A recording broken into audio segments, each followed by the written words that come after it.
Lula está montando um projeto de longo prazo, quebrar a dependência estrutural que impede o sul global de crescer. E isso passa por medidas como taxar os super ricos globalmente, exigir compensações climáticas, criar novos mecanismos de financiamento, pressionar as potências a renunciarem ao monopólio das decisões, fortalecer os acordos. Sul-Sul, fora da influência americana e europeia. Essa parte, ninguém fala na mídia tradicional, mas você pode dizer no vídeo. O plano é a emancipação completa. E isso apavora quem está acostumado a mandar no mundo. E por que Lula está tão confortável nesse papel?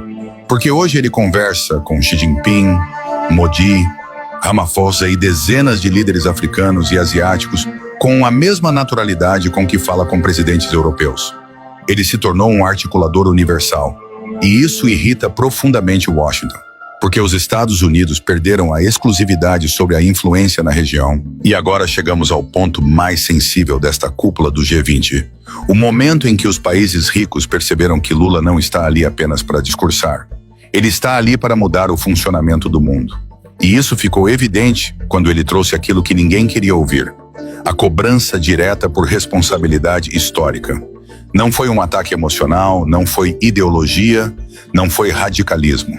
Foi cálculo, foi estratégia, foi liderança.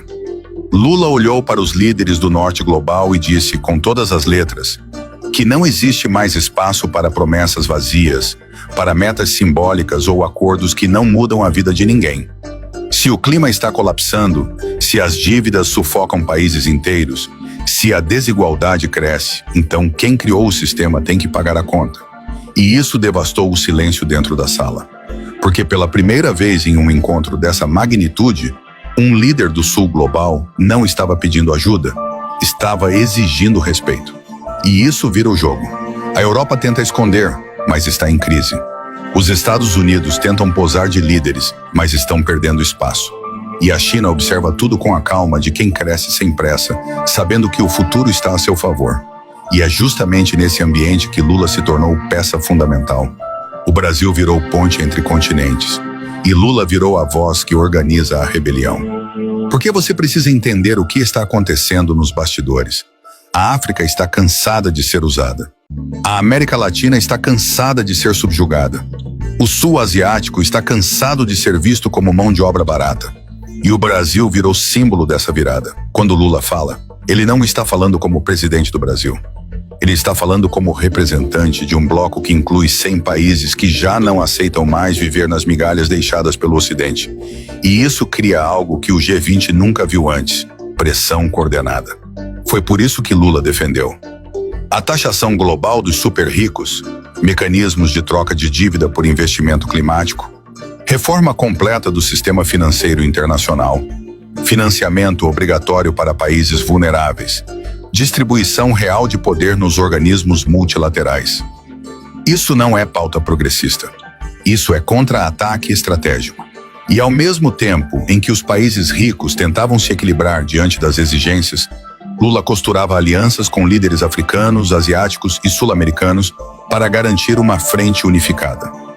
Ele saiu de uma sala para outra, reuniu ministros, ajustou termos, reconstruiu acordos e abriu brechas onde ninguém imaginava existir. O que ele fez foi transformar a cúpula em um palco de disputa por hegemonia. E o Sul Global venceu o primeiro round. Porque quando terminou o segundo dia de negociações, especialistas começaram a admitir o que até então era proibido dizer publicamente. O centro da política mundial não está mais em Washington. Não está mais em Bruxelas. Está, neste exato momento, em Johannesburg. E Lula está no centro disso. O Brasil deixou de ser figurante, virou protagonista.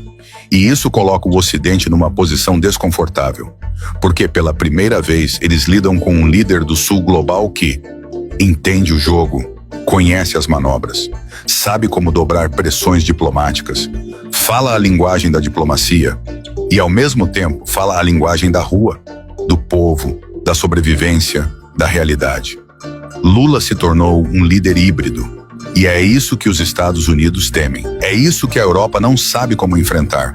E é isso que a China entende perfeitamente. Razão pela qual Xi Jinping vê Lula como peça indispensável na construção da nova ordem mundial. E aqui está o ponto central deste bloco. O futuro do Sul Global está sendo desenhado nesta cúpula. E Lula é o arquiteto silencioso desse futuro. Não com armas, não com ameaças, mas com algo muito mais poderoso. Consenso internacional em torno da emancipação.